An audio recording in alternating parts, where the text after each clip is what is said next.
Hello दोस्तों, स्वागत है आपका हमारे यूट्यूब चैनल पे। दोस्तों, आज हम यूपीएससी के एस्पिरेंट्स के लिए पॉलिटी के जिसका बुक रेफरेंस है लक्ष्मीकांत के 6 एडिशन बुक से आज हम लक्ष्मीकांत को कंप्लीट करने के लिए ये हमारा पहला वीडियो है। हम पूरा लक्ष्मीकांत कंप्लीट करवाएंगे। दोस्तों, आप लोगों को आज हम लक्ष्मीकांत के फर्स्ट चैप्टर कॉन्स्टिट्यूशनल फ्रेमवर्क से स्टार्ट करने चल रहे हैं। अगर आपको हमारे पॉलिटी के वीडियोस पसंद आए तो चैनल को सब्सक्राइब और लाइक कर दीजिएगा वीडियो को, और अपने दोस्तों में शेयर कर दीजिएगा। दोस्तों, जहां आपको ना समझ में आए आप हमें कमेंट सेक्शन में पूछ सकते हैं। तो आइए हम शुरू करते हैं। सबसे पहले है कॉन्स्टिट्यूशनल फ्रेमवर्क, कि हमारा जो संविधान है, जो हमारा कॉन्स्टिट्यूशन है, उसका फ्रेमवर्क, उसका जो ढांचा बना था वो कैसे तैयार हुआ, उसका फ्रेमवर्क।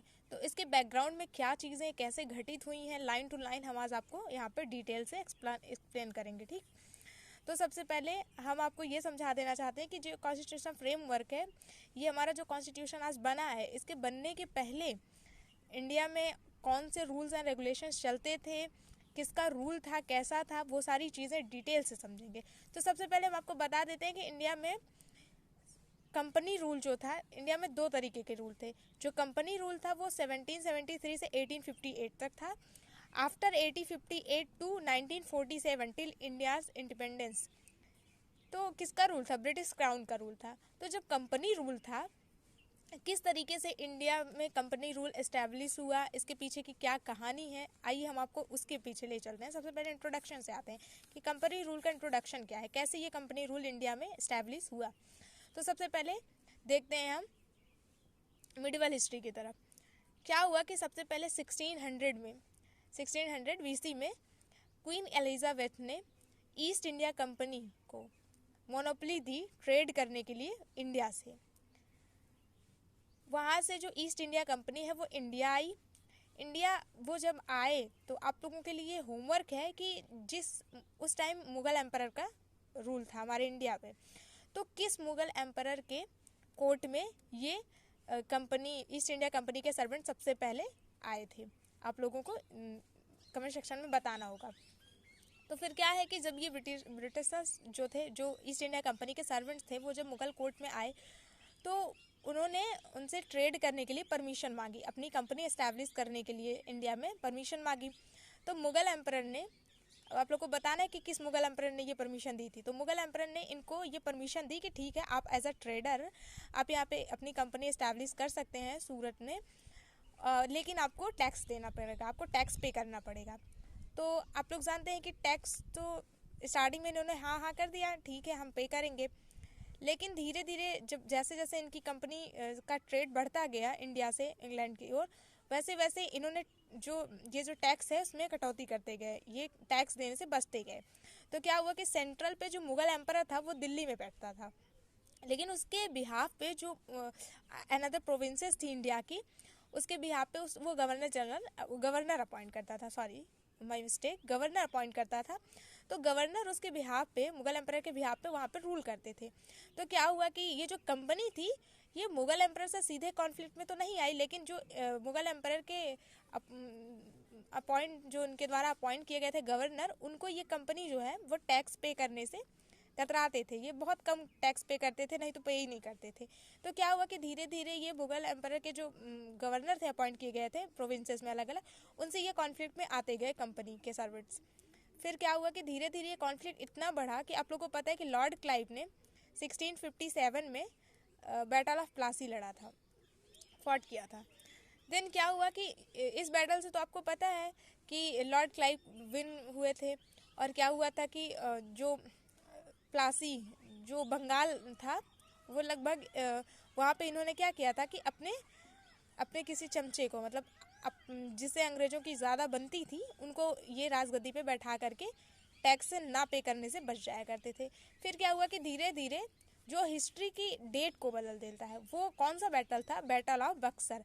क्योंकि यही बैटल ऑफ बक्सर है जिससे जो ये कंपनी थी जो एज अ ट्रेडर इंडिया में आई थी, वो धीरे धीरे टेरिटोरियल पावर की तरह क्या करेंगे? उभरेंगे।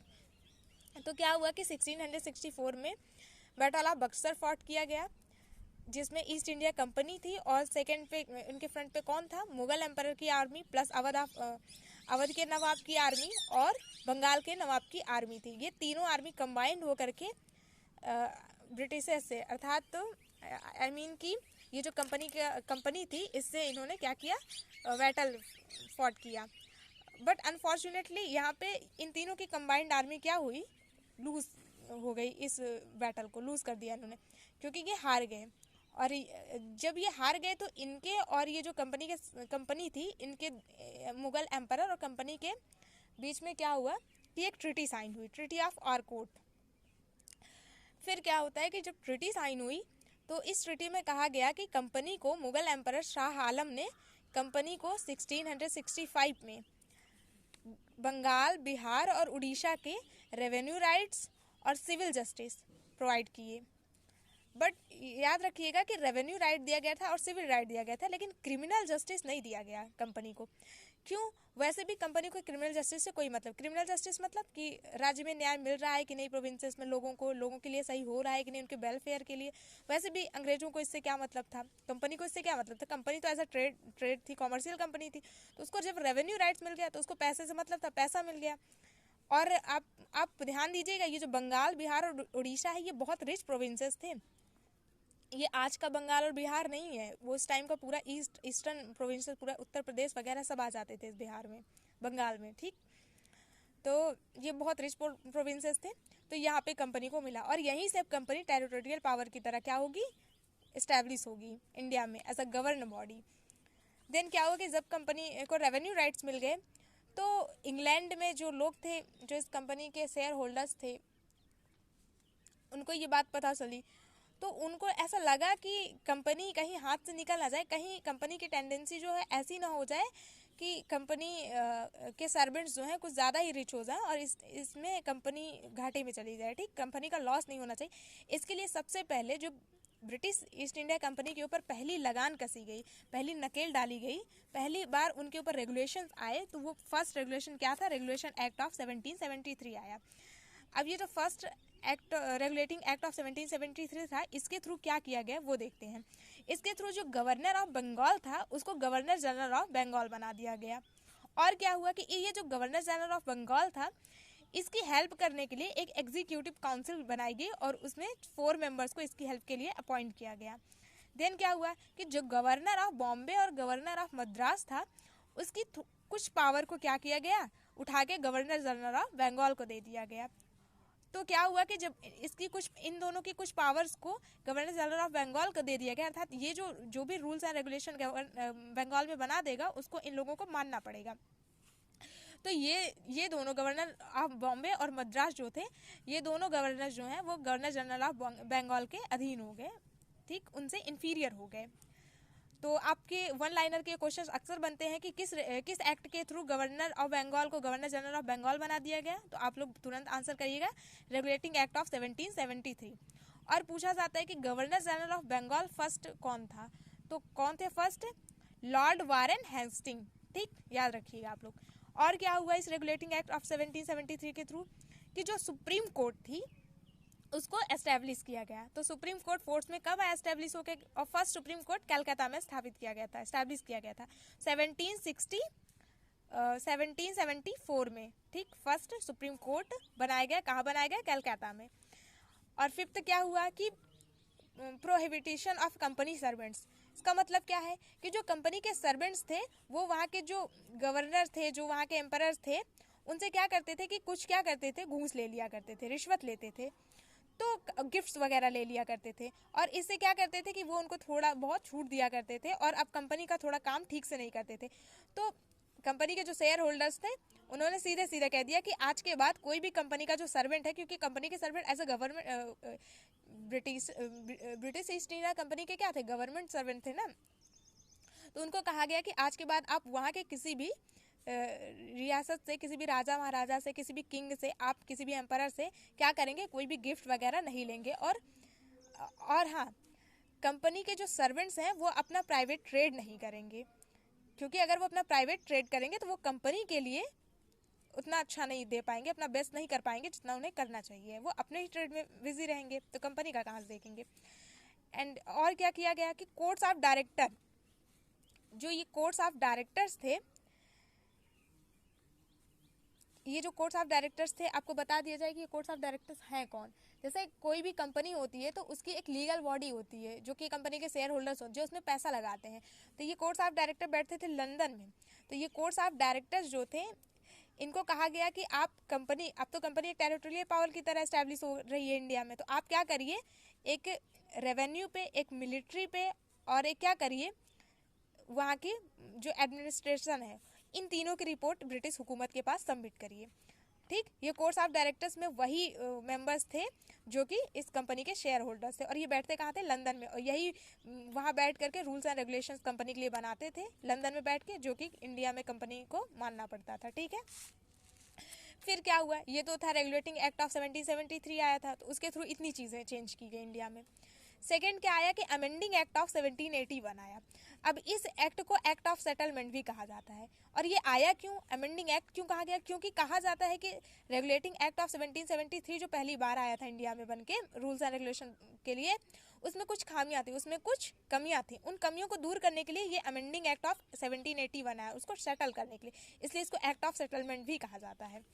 तो ये क्वेश्चन बहुत पूछा जाता है वन लाइनर में कि एक्ट ऑफ सेटलमेंट किसको कहा जाता है, तो अमेंडिंग एक्ट ऑफ 1781 को एक्ट ऑफ सेटलमेंट भी कहा जाता है। तो इसके थ्रू क्या हुआ कि ज्यूरिडिक्शंस ऑफ सुप्रीम कोर्ट, जो सुप्रीम कोर्ट का ज्यूरिडिक्शंस है, वो जो कंपनी के सर्वेंट हैं और प्लस ईस्ट इंडिया कंपनी के जो गवर्नर है, उसके ऊपर ये जो सुप्रीम कोर्ट का ज्यूरिडिक्शंस है वो अप्लाई नहीं होगा। इट मीन्स कि जो कंपनी के सर्वेंट अपनी ऑफिशियल कैपेसिटी में रह के जो काम करेंगे, उसमें सुप्रीम कोर्ट उनसे सवाल जवाब नहीं कर सकता है, उस पर सुप्रीम कोर्ट कोई भी निर्णय नहीं ले सकता है, उन पर कोई भी केस या मुकदमा नहीं कर सकता है। ठीक है, और जो कंपनी का गवर्नर जनरल ऑफ बंगाल और ये जो उसके 4 एग्जीक्यूटिव काउंसिल के मेंबर्स हैं, ये भी अगर अपनी ऑफिशियल कैपेसिटी में है तो इन पे भी अपनी ऑफिशियल कैपेसिटी में अगर कोई ये काम कर रहे हैं कंपनी के लिए, तो इन पे भी सुप्रीम कोर्ट का जो ज्यूरिडिक्शंस है वो अप्लाई नहीं होगा। इसको कुछ आप आज के टाइम पे रिलेट कर सकते हैं कि जो हमारे यहाँ का राष्ट्रपति होता है, जो प्रेसिडेंट होते हैं, वो अपनी ऑफिशियल कैपेसिटी में रह करके जो भी काम करते हैं, उसके लिए सुप्रीम कोर्ट उनसे सवाल जवाब नहीं कर सकता, उन पर कोई केस नहीं चलाया जा सकता है। ठीक है, तो कुछ आप उससे रिलेट कर सकते हैं। सेकंड क्या है कि appeals from the provincial court to be taken to governor general council and not supreme court. क्या है कि जो ऐसा तो है नहीं कि ये पहली बार सुप्रीम कोर्ट आया तो उसके पहले वहाँ पे कोई कोर्ट नहीं थी, बिल्कुल थी। वहाँ पे जितने भी प्रोविंशियल्स थे उनकी अपनी अलग अलग कोर्ट थी, जैसे कि आज सेशन कोर्ट्स होते हैं ना, डिस्ट्रिक्ट कोर्ट, सेशन कोर्ट्स। तो आज के टाइम पे क्या है कि अगर डिस्ट्रिक्ट कोर्ट कोई भी डिसीजन लेता है तो उसके अगेंस्ट हम क्या करते हैं, हाई कोर्ट में अपील डाल देते हैं। हाई कोर्ट में कोई डिसीजन लेता है तो उसके अगेंस्ट कहाँ जाते हैं, हम सुप्रीम कोर्ट जाते हैं। लेकिन उस टाइम पे अमेंडिंग एक्ट ऑफ 1781 में कहा गया कि जो भी प्रोविंशियल कोर्ट्स जो हैं, जो भी रूल्स एंड रेगुलेशंस बनाएंगी, अगर वो लोगों को नहीं माने हैं तो उसके अगेंस्ट में जो अपील जाएगी वो गवर्नर जनरल और उसकी काउंसिल के पास जाएगी। जो गवर्नर जनरल ऑफ बंगाल है उसके पास जाएगी और उसकी काउंसिल के मेंबर्स के पास जाएगी, ना कि सुप्रीम कोर्ट के पास जाएगी। ठीक है, फिर क्या हुआ कि गवर्नर जनरल इन काउंसिल जो था वो bill frame regulations for provincial courts and council. जो गवर्नर जनरल ऑफ बंगाल है और जो उसकी ये जो एग्जीक्यूटिव काउंसिल के 4 मेंबर्स हैं, वो जो प्रोविंशियल कोर्ट्स है और ये जो काउंसिल है, इसके लिए क्या करेंगे, वही रूल्स एंड रेगुलेशंस बनाएंगे, ना कि सुप्रीम कोर्ट बनाएगी। जैसे आज के टाइम पे क्या होता है कि पार्लियामेंट रूल्स एंड रेगुलेशन बनाती है, फिर अगर उसमें कुछ वो हमारे कॉन्स्टिट्यूशन के बेसिक स्ट्रक्चर को वायलेट करता है तो सुप्रीम कोर्ट उसको नल एंड वाइड डिक्लेयर कर देती। लेकिन उस टाइम पे क्या था कि जो गवर्नर जनरल इन काउंसिल है उसको सुप्रीम पावर दे दी गई सुप्रीम कोर्ट से।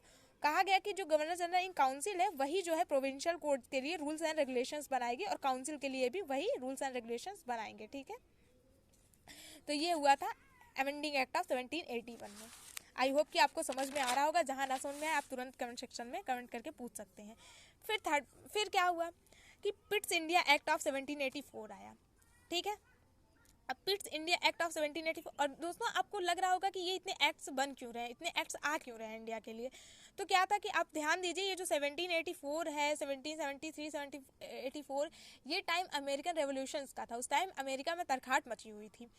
तो ब्रिटिशर्स को लग रहा था कि कहीं, चूँकि जो अमेरिका है वहाँ पे सबसे पहले ये ब्रिटिश ही गए थे, और वहाँ पे क्या किया कि उन्होंने अपना सबको सेटल किया और उन्होंने ब्रिटिशर्स को टाटा बाय बाय कर दिया कि तुम कौन, हम अमेरिकन।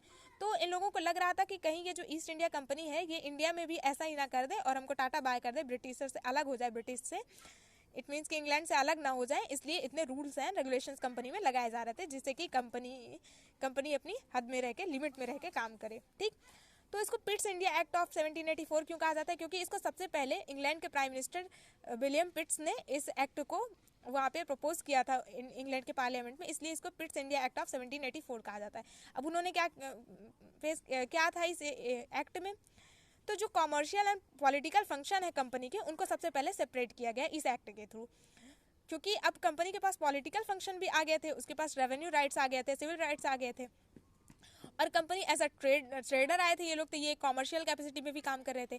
तो सबसे पहले कहा गया इस एक्ट के थ्रू कि जो कंपनी के जो कॉमर्शियल वर्क है और जो पॉलिटिकल वर्क है, ये दोनों अलग अलग है, इसलिए कंपनी के जो कॉमर्शियल फंक्शन है और पॉलिटिकल फंक्शन है, इनको सेपरेट किया जाए, इनको अलग अलग किया जाए।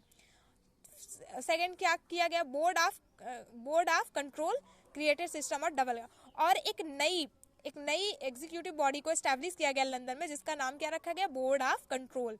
याद रखिएगा, लोग कहते हैं कि बोर्ड ऑफ कंट्रोल किस एक्ट के थ्रू बनाया गया था, तो आपको याद होना चाहिए कि act of 1784, Pitt's India act of 1784 के थ्रू। और ये एक टाइप की डबल गवर्नमेंट लाई गई, क्योंकि बोर्ड ऑफ कंट्रोल किसको कंट्रोल करेगा? पॉलिटिकल फंक्शन को कंपनी के, और कमर्शियल फंक्शन को कौन कंट्रोल कर रहा था? आपको पिछले टॉपिक में बताया था कि क्या था? कोर्ट्स ऑफ डायरेक्टर्स, जो कि वो भी लंदन में बैठते थे, बोर्ड ऑफ कंट्रोल जो है ये भी लंदन में, इसके भी मेंबर्स बैठेंगे। लेकिन बोर्ड ऑफ कंट्रोल किसके लिए रूल्स एंड रेगुलेशंस बनाएंगे? कंपनी के पॉलिटिकल फंक्शन के लिए। और जो कोर्ट ऑफ डायरेक्टर्स हैं वो किसके लिए रूल्स एंड रेगुलेशन बनाएंगे? कंपनी के कॉमर्शियल फंक्शन के लिए, ठीक। फिर क्या हुआ कि ईस्ट इंडिया कंपनी की जो टेरिटरीज हैं इंडिया में, उनको पहली बार इस एक्ट के थ्रू पहली बार ये कहा गया कि ये जो इंडिया के लोग कहते हैं ना कि ये ईस्ट इंडिया कंपनी की टेरिटरी है, ईस्ट इंडिया कंपनी की टेरिटरी है, ऐसा कुछ नहीं है। पहली बार उसको कहा गया कि ये ब्रिटिश पोजीशन इन इंडिया है।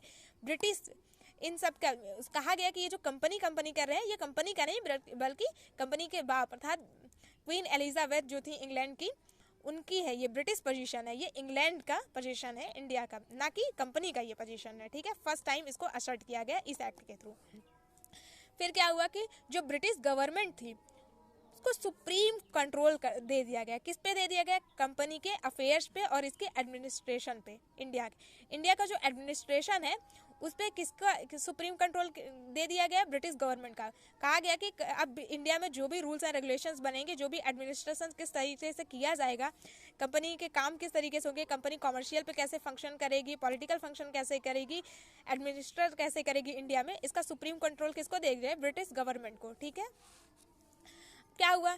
फिर एक एक्ट आता है, एक्ट ऑफ 1786। अब इसके थ्रू क्या होता है कि जो देखिए अब क्या हुआ कि गवर्नर जनरल ऑफ बंगाल किसको बनाया गया? लॉर्ड कॉर्नवालिस को। किसको बनाया गया? लॉर्ड कॉर्नवालिस को। लेकिन लॉर्ड कॉर्नवालिस की एक शर्त थी।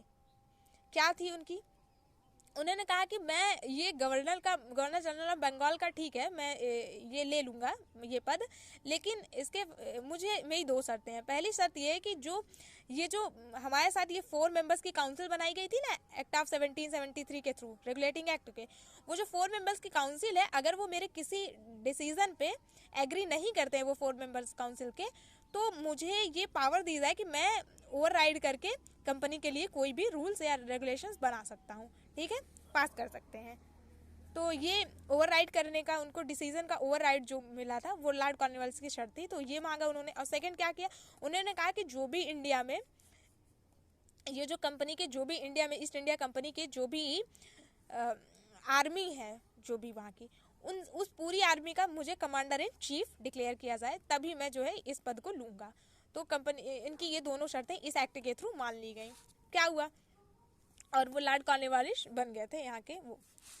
फिर क्या हुआ कि एक्ट ऑफ 1793 लाया गया। अब 1793 के थ्रू क्या हुआ कि इन्होंने ये जो फर्स्ट शर्त रखी थी ना कि ये जो कंपनी के जो एग्जीक्यूटिव मेंबर्स के जो 4 काउंसिल मेंबर्स हैं, इनके अगर ये किसी बात पे मेरी सहमति नहीं दिखाते हैं किसी डिसीजन पे, तो मुझे इनके डिसीजन, इनकी बात मानने का कोई वो नहीं है, मतलब मैं अपने डिसीजन को ओवरराइड कर सकता हूँ, मैं कोई भी कंपनी के लिए कुछ भी मैं डिसीजन ले सकता हूँ एक्स्ट्राऑर्डिनरी कंडीशन में। तो ये पावर जो है फ्यूचर के सारे गवर्नर जनरल ऑफ बंगाल को दे दी गई कि वो अपने काउंसिल के अथॉरिटी को ओवरराइड कर सकते हैं अपने डिसीजन से, ठीक है। और क्या किया गया कि governor general to have more power Madras and Bombay. आपको कहा था ना कि फर्स्ट वाले रेगुलेटिंग एक्ट ऑफ 1773 में कहा था ना कि जो गवर्नर जनरल ऑफ बंगाल है उन्होंने गवर्नर ऑफ बॉम्बे और मद्रास से थोड़ी बहुत पावर क्या की, छीनना शुरू कर दी थी। लेकिन फिर भी ये कुछ मामलों में क्या थे, उनसे इन्फीरियर तो हो गए थे, लेकिन ये कुछ मामलों में अपने डिसीजंस खुद ले सकते थे। तो फिर भी कुछ मामलों में ये क्या थे, इंडिपेंडेंस थे। लेकिन इस एक्ट के थ्रू, एक्ट ऑफ 1793 के थ्रू जो गवर्नर जनरल ऑफ बंगाल है इसको मोर पावर दे दी गई। इसने और भी पावर्स इनसे ले ली, मद्रास और बॉम्बे के गवर्नर से। और क्या हुआ कि जो कंपनी के ट्रेड मोनोपोली थी ईस्ट इंडिया कंपनी की, उसको 20 साल और एक्सटेंड कर दिया गया। किस एक्ट के थ्रू, एक्ट ऑफ 1793 के थ्रू। फिर क्या हुआ कि बोर्ड ऑफ कंट्रोल जो थे और उनका जो स्टाफ की सैलरी थी, वो सैलरी कहाँ से पे की जाती थी, वो इंडियन रेवेन्यू से पे की जाती थी। और दोस्तों इसको हल्के में मत लीजिएगा, अच्छा खासा इनको सैलरी दी जाती थी और अच्छा खासा इनके स्टाफ के लिए और इनके लिए व्यवस्था की गई थी इंग्लैंड में। ये बहुत बड़ी लग्जूरियस लाइफ जीते थे, बहुत अच्छे से रहते थे। फिर क्या हुआ कि चार्टर एक्ट ऑफ 1813 आया। अब ये एक्ट बहुत ही इंपॉर्टेंट है दोस्तों, इसको ध्यान से देखिएगा। इस एक्ट में क्या हुआ कि जो कंपनी की ट्रेड मोनोपोली थी उसको एबॉलिश कर दिया गया, उसको खत्म कर दिया गया। लेकिन अभी भी दो चीज़ों में कंपनी की मोनोपोली थी। किस किस चीज़ पे, टी पे, जो चाय का व्यापार है, जो चाय का ट्रेड है उस पे, और चाइना के साथ जो ट्रेड है उस पे अभी भी कंपनी की मोनोपोली थी। फिर क्या हुआ कि फिर से क्या हुआ कि जो कंपनी की टेरिटरीज थी उनको फिर से एक बार ये कहा गया कि ये सब कंपनी की टेरिटरी ना हो करके इसका सोवरेन बॉडी कौन है, ब्रिटिश क्राउन है। अर्थात ये सब कंपनी का भी जो बाप है ब्रिटिश हुकूमत, उसकी ये टेरिटरीज है इंडिया के, और उसके बिहाफ पे ये जो कंपनी के सर्वेंट्स है वो यहाँ पे रूल कर रहे हैं। ठीक है। फिर क्या हुआ कि फर्स्ट टाइम वेस्टर्न एजुकेशन लाया गया।